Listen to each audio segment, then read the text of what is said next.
नमस्कार।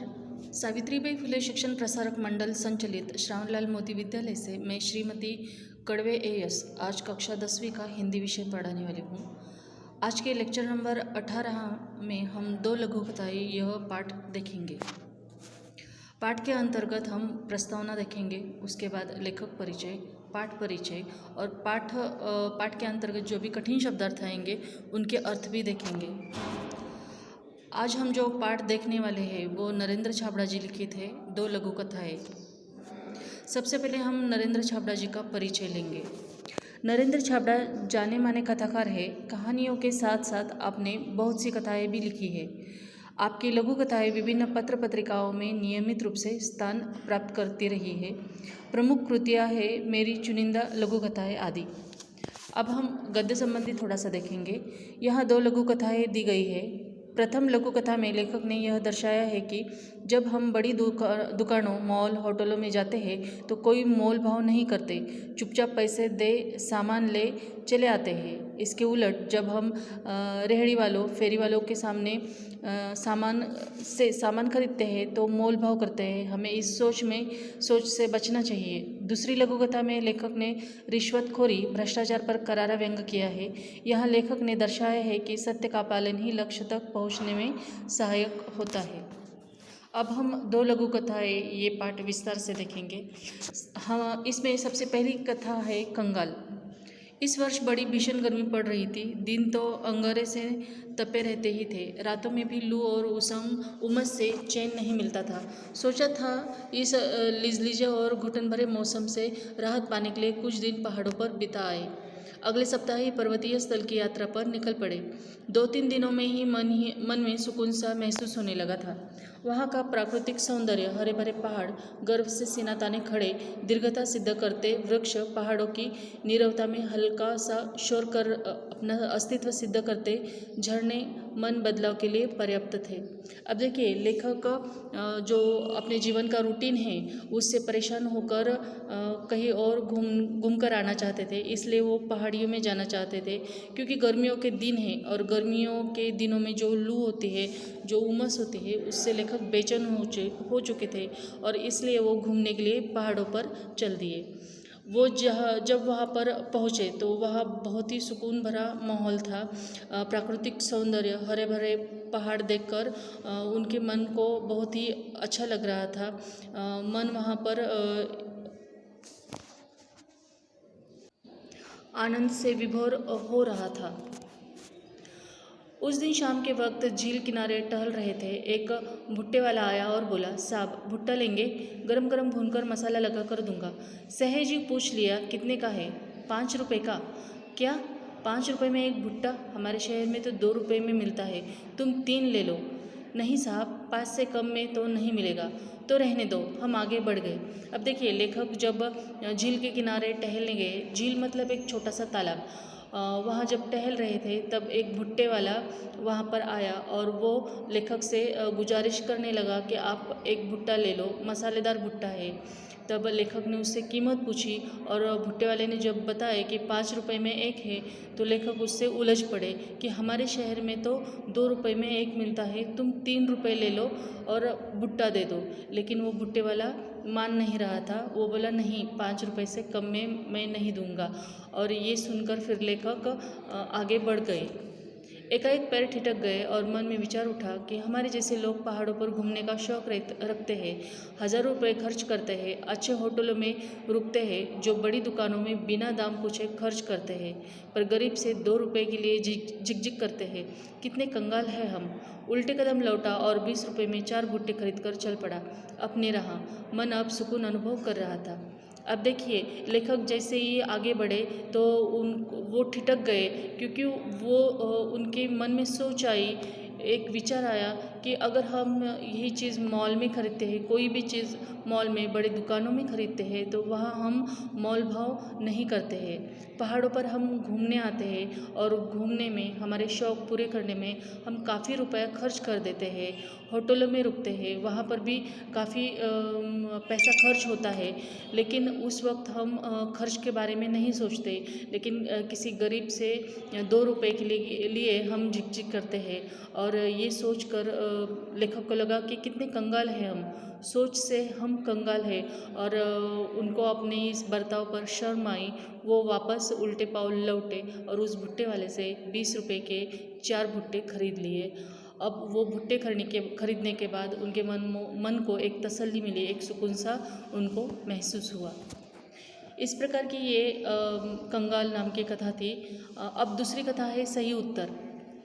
अब तक वह कितने ही स्थानों पर नौकरी के लिए आवेदन कर चुका था, साक्षात्कार दे चुका था। उसके प्रमाण पत्रों की फाइल भी उसे सफलता दिलाने में नाकामयाब रही थी। हर जगह भ्रष्टाचार, रिश्वत का बोलबाला होने के कारण योग्यता के बावजूद उसका चयन नहीं हो पाता था। हर ओर से अब वह निराश हो चुका था। भ्रष्ट सामाजिक व्यवस्था को कोसने के अलावा उसके वश में और कुछ तो था नहीं। अब देखिए यहाँ पर जो समाज में परिस्थिति है उसका वर्णन किया है। सब तरफ भ्रष्टाचार है, रिश्वत का बोलबाला है और इस कारण जो युवक है, जो नौकरी की तलाश में है, उनको नौकरी नहीं मिल पाती है। जो प्रामाणिक है, जो अपनी प्रामाणिकता से साक्षात्कार देते हैं, साक्षात्कार माने इंटरव्यू देते हैं, लेकिन उनको नौकरी नहीं मिलती है। और ऐसे ही यहाँ पर हो रहा है। इस भ्रष्ट व्यवस्था के बारे में लेखक ने यहाँ बताने की कोशिश की हुई है।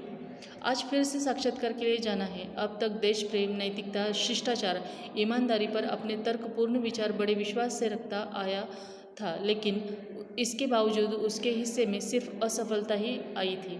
अब जितना हम नैतिकता से, ईमानदारी से बर्ताव करते हैं, समाज हमारा उतनी ही ज़्यादा परीक्षा लेता है। अब ईमानदारी से इंटरव्यू देने के बाद, अपने तर्कों पर, अपने विचारों पर कायम रहने के बाद, कई बार साक्षात्कार देने के बाद भी असफलता ही हिस्से में आई है। साक्षात्कार के लिए उपस्थित प्रतिनिधि मंडल में से एक अधिकारी ने पूछा, भ्रष्टाचार के बारे में आपकी क्या राय है?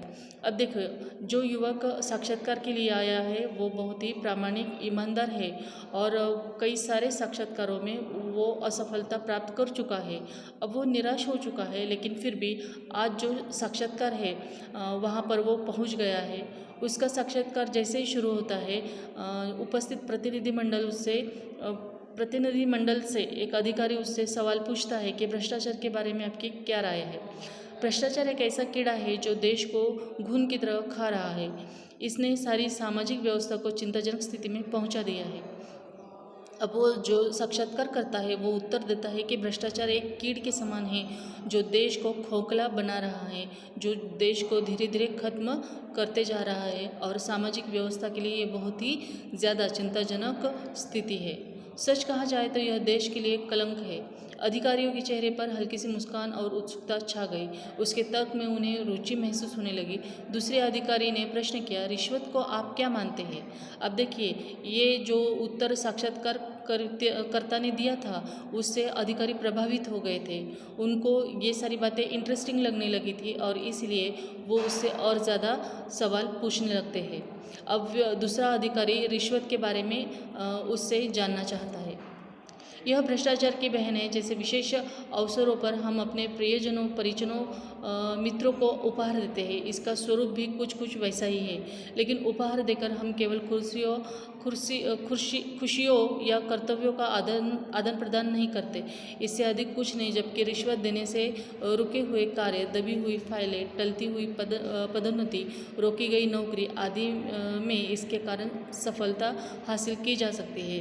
तब भी यह समाज के माथे पर कलंक है, इसका समर्थन कतई नहीं किया जा सकता, ऐसी मेरी धारणा है। कहकर वह तेजी से बाहर निकल आया। जानता था कि यहाँ भी चयन नहीं होगा। अब दूसरे अधिकारियों ने उस युवक से जो प्रश्न पूछा था रिश्वत के बारे में, तो वो अपने विचार उन अधिकारियों के सामने रखता है। वो कहता है कि भ्रष्टाचार की ही बहन है रिश्वत। क्योंकि जैसे हम हमारे प्रियजनों को, मित्रों को उपहार देते हैं और उसके बदले हमें खुशी मिलती है, लेकिन जब हम रिश्वत देते हैं तो उसके बदले हम कोई काम करवा लेते हैं। जैसे कोई फाइल दबी हुई हो, अटकी हुई हो, वो निकालने के लिए रिश्वत दी जाती है। पदोन्नति के लिए रिश्वत दी जाती है। अगर नौकरी में कोई प्रॉब्लम है तो वहाँ पर रिश्वत दी जाती है। और ये रिश्वत भी भ्रष्टाचार की तरह ही समाज पर लगा हुआ एक बहुत बड़ा कलंक है। और इस रिश्वत का और भ्रष्टाचार का कतई वो समर्थन नहीं करता है। और अपना ये उत्तर देने के बाद वो युवक तेजी से वहाँ से निकल जाता है। पर भीतर बैठे अधिकारियों ने गंभीरता से विचार विमर्श करने के बाद युवक के सही उत्तर की दाद देते हुए उसका चयन कर लिया था। वो युवक इसलिए निकल गया था क्योंकि उसको पता है कि समाज में भ्रष्टाचार और रिश्वत का बोलबाला है और मेरे जैसे विचार है उन विचारों के तहत उसका चयन इस इंटरव्यू में होने वाला नहीं है, इसलिए वो बाहर निकल गया था। लेकिन उसकी बातें सुनकर अधिकारी बहुत ही ज़्यादा प्रभावित हो चुके थे। उसकी बातों को वो दाद देते हैं और उस युवक का चयन कर लेते हैं। आज समझा कि सत्य कुछ समय के लिए निराश हो सकता है, परास्त नहीं। अब युवक को इस बात की तसल्ली हो गई है कि जिस राह पर वो चल रहा था उसमें काफ़ी सारे अटकाव आए, अड़चनें आई, निराशा आई, असफलताएं आई, लेकिन सत्य की यह राह निराश हो सकती है लेकिन परास्त नहीं, मतलब पराजित नहीं हो सकती है। इस प्रकार की ये दो चुनिंदा कहानियाँ थी जो हमें बहुत अच्छा सा सबक सिखा देती है। अब इस पाठ के अंतर्गत जो कठिन शब्द आए वो इस प्रकार थे। भीषण का मतलब है भयानक, लीजे मतलब सिलन भरा, और नीरवता का मतलब है एकांत, एकदम शांत। कंगाल का मतलब है गरीब या फिर निर्धन। साक्षात्कार का मतलब मुलाकात, और रिश्वत का मतलब है घूस। इस पाठ के अंतर्गत जो मुहावरे आए हैं वो इस प्रकार थे। सीना तनकर खड़े रहना मतलब निर्भय होकर खड़े रहना, बोलबाला होना मतलब प्रभाव होना, और दाद देना मतलब प्रशंसा करना। इस प्रकार यह शब्द थे। यह पाठ यहीं पर समाप्त होता है। अब लेक्चर नंबर 19 में हम श्रम साधना यह पाठ देखेंगे। धन्यवाद।